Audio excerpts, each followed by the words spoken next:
to fix two-finger scroll not working on Windows 10 or 11. So let's get started. First of all, reinstall touchpad drivers to fix the Windows 11 two-finger scroll. Go to the Device Manager, then right-click on the touchpad device and click on Uninstall Device.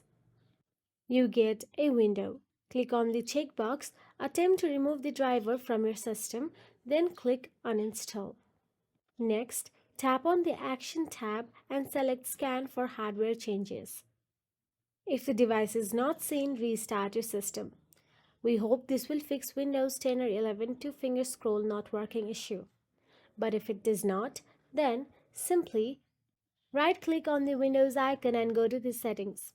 Now click on Bluetooth and devices, then simply tap on the touchpad.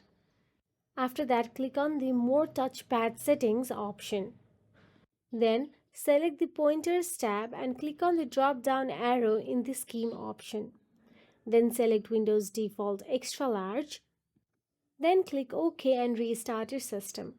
So that is it. If you found this video helpful, please like, share and subscribe, and thank you so much for watching.